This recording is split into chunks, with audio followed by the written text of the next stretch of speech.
नमस्कार दोस्तों, स्वागत है आपका साइट फॉर वर्ल्ड के ऑफिशियल लर्निंग प्लेटफॉर्म पर, जहां स्टूडेंट्स और जॉब सीकर्स के लिए करियर, टेक्नोलॉजी और प्लेसमेंट से जुड़ी इंडस्ट्री ओरिएंटेड और प्रैक्टिकल नॉलेज दी जाती है। अगर आप अपनी स्किल्स को नेक्स्ट लेवल तक ले जाना चाहते हैं, तो आप बिल्कुल सही जगह पर आए हो। चलिए शुरू करते हैं आज का इम्पोर्टेंट सेशन। नमस्ते स्टूडेंट्स, आज का टॉपिक है the building blocks of your web experience. So आप रेडी हो? फोकस मोड ऑन है ना? मोबाइल साइड में रख दिया, स्क्रीन पे पूरा ध्यान है? ठीक है, चलो शुरू करते हैं। आज हम पर्दे के पीछे जाके देखेंगे कि आखिर वो जादू होता कैसे है जब आप ब्राउजर में कुछ टाइप करके एंटर हिट करते हो। सोचो जरा इसके बारे में। आप बस google.com लिखते हो, एंटर दबाते हो और बूम, पूरी वेबसाइट आपके सामने लोड हो जाती है। ये कोई मैजिक नहीं है, इसके पीछे एक पूरा का पूरा सिस्टम है, एक प्रोसेस है जिसे आज हम स्टेप बाय स्टेप तोड़कर समझेंगे। ओके, तो ये है हमारा आज का रोड मैप। सबसे पहले हम आपके पहले क्लिक से शुरू करेंगे, फिर हम वेब की लैंग्वेज यानी HTTP को समझेंगे, उसके बाद अलग अलग ऐप टाइप्स को कंपेयर करेंगे और आखिर में ये देखेंगे कि वेबसाइट्स आपको याद कैसे रखती हैं। सिंपल है ना?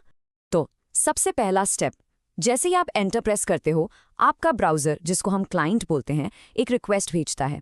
ये रिक्वेस्ट सीधे उस पावरफुल कंप्यूटर तक जाती है जहां पर वेबसाइट स्टोर्ड है, और उस कंप्यूटर को हम सर्वर कहते हैं।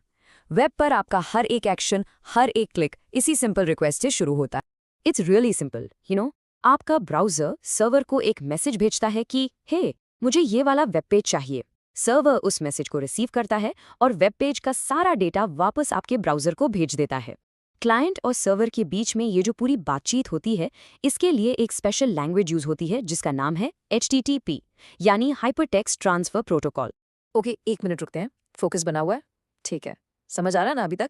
क्लाइंट क्या है, सर्वर क्या है, सिंपल कॉन्सेप्ट है, राइट?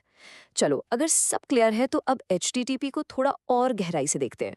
अब देखो, ये जो HTTP प्रोटोकॉल है ना, ये टाइम के साथ साथ बहुत इवॉल्व हुआ है। पहले ये एक सिंगल लेन सड़क जैसा था और अब एक मल्टी लेन सुपर हाईवे बन चुका है।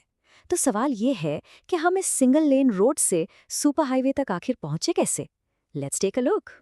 यहाँ देखो, आप देख सकते हो कि मेजर अपग्रेड्स कैसे आए। 1997 में HTTP/1.1 ने फाउंडेशन रखा, फिर वेब और भी कॉम्प्लेक्स होता गया, स्पीड की जरूरत बढ़ी और 2015 में आया HTTP/2 और अब 2022 से फ्यूचर के लिए HTTP/3 इंट्रोड्यूस हो गया है। हर नया वर्जन पिछले वाले की प्रॉब्लम्स को सॉल्व करने के लिए ही डिजाइन किया गया था।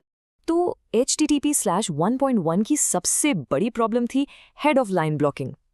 इसको इस सिंगल लेन रोड वाली एनोलॉजी से समझो। अगर एक रिक्वेस्ट यानी एक कार स्लो हो जाती है तो उसके पीछे का सारा ट्रैफिक जैम हो जाता है। HTTP/2 ने इसका सोल्यूशन मल्टीप्लेक्सिंग से निकाला। ये एक मल्टी लेन हाईवे जैसा है। एक ही कनेक्शन पर मल्टीपल रिक्वेस्ट्स एक साथ ट्रैवल कर सकती हैं बिना एक दूसरे को ब्लॉक किए। तो इस डायग्राम में देखो, ये मल्टीप्लेक्सिंग एक्चुअल में दिखता कैसा है। एक सिंगल कनेक्शन के अंदर मल्टीपल स्ट्रीम्स हैं जो एक साथ साइमल्टेनियसली चल रही हैं। इसका मतलब साफ है, एक रिक्वेस्ट को दूसरे का इंतजार नहीं करना पड़ता, जिससे एफिशिएंसी बढ़ती है और वेबसाइट्स बहुत बहुत फास्टर लोड होती हैं। और ये डेटा देखो, ये दिखाता है कि आज की दुनिया में क्या यूज हो रहा है। क्लाउडफ्लेयर के डेटा के हिसाब से अ मैसिव 68% ट्रैफिक HTTP/2 पर चलता है। It's clearly the workhorse of the modern web. But notice, HTTP/3 भी तेजी से 24% पर आ गया है। इसकी ज़रूरत इसलिए पड़ी क्योंकि HTTP/2 TCP लेवल पर हेड ऑफ लाइन ब्लॉकिंग को पूरी तरह सॉल्व नहीं कर पाया था। आई नो ये थोड़ा टेक्निकल हो रहा है, बट वेब परफॉर्मेंस समझने के लिए ये बहुत ज़रूरी है। आप लोग साथ में हो ना? चलो, एक सवाल, इस स्टेप का पर्पस समझ आया? ये मल्टीप्लेक्सिंग क्यों यूज कर रहे हैं? सोचो इसके बारे में। बिल्कुल सही, परफॉर्मेंस बढ़ाने के लिए और हेड ऑफ लाइन ब्लॉकिंग की प्रॉब्लम को सॉल्व करने के लिए, ताकि वेबसाइट्स तेजी से लोड हों। सिंपल। ठीक है, तो हमने रिक्वेस्ट भेजी, HTTP प्रोटोकॉल से डेटा ट्रैवल भी हो गया, लेकिन ये डेटा आखिर जा कहाँ रहा है? एक एप्लीकेशन पर। और ऐप्स, जैसा कि आप जानते हैं, अलग अलग टाइप्स की होती हैं। चलो, इनके बीच का डिफरेंस देखते हैं। आप इस टेबल पे ध्यान दो, ये एक डायरेक्ट कंपैरिजन है। वेब ऐप आप सीधे ब्राउजर से एक्सेस करते हो, नेटिव ऐप आपको ऐप स्टोर से इंस्टॉल करनी पड़ती है, जो स्पेसिफिकली iOS या एंड्रॉयड के लिए बनी होती है। और हाइब्रिड ऐप इन दोनों का मिक्सचर है। इंस्टॉल ऐप स्टोर से होती है पर अंदर वेब टेक्नोलॉजी यूज करती है। देखो, परफॉर्मेंस में नेटिव ऐप बेस्ट है और डिवाइस के फीचर्स जैसे कैमरा या जीपीएस भी यूज कर सकती है, पर इसको बनाना महंगा और टाइम कंज्यूमिंग है। वेब ऐप सबसे सस्ती और जल्दी बन जाती। तो इनमें से कौन सी आप चूज करें? सिंपल है, लॉजिक समझना।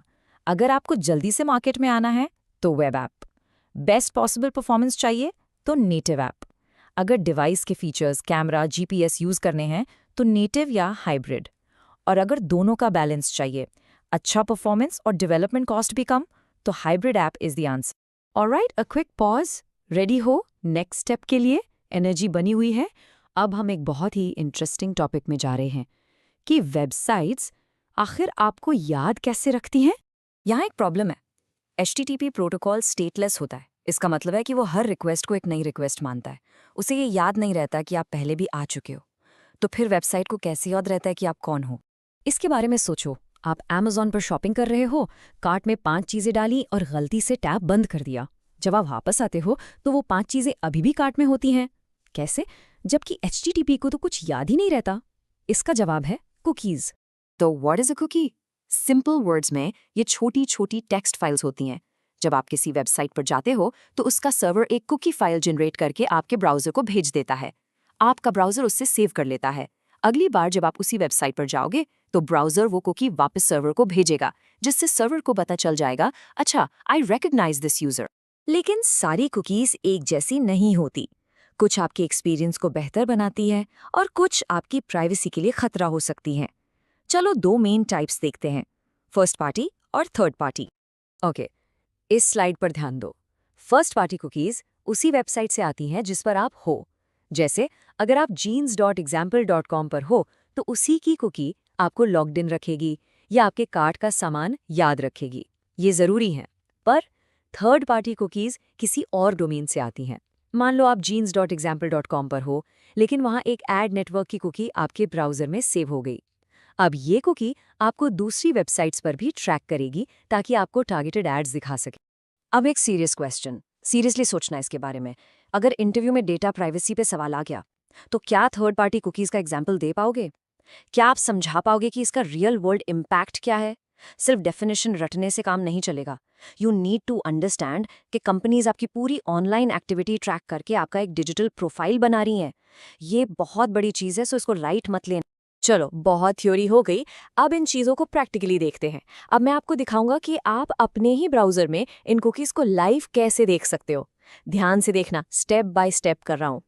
ये रहे स्टेप्स, आप साथ में ट्राई कर रहे हो। पहले कोई भी वेबसाइट खोलो, फिर पेज पर कहीं भी राइट क्लिक करके इंस्पेक्ट सिलेक्ट करो।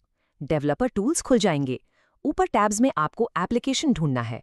उस पर क्लिक करने के बाद लेफ्ट साइड मेन्यू में स्टोरेज के नीचे कुकीज़ दिखेगा, उसको एक्सपैंड करो।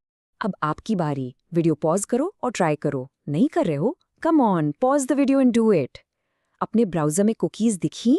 सिर्फ देखने से याद नहीं रहेगा, प्रैक्टिस करना ज़रूरी है। तो आज हमने क्या सीखा?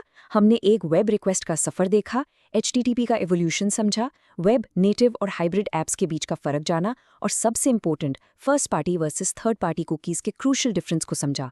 समझ आया? क्लियर है? अब आपका काम है प्रैक्टिस करना। अगर डाउट है तो कमेंट सेक्शन में बताना। नेक्स्ट सेशन में हम और डीप डाइव करेंगे। तो हमारे चैनल को सब्सक्राइब कीजिए और वीडियो को अपने दोस्तों के साथ शेयर जरूर कीजिए। कमेंट सेक्शन में अपना डाउट या नेक्स्ट टॉपिक लिखना मत भूलिएगा।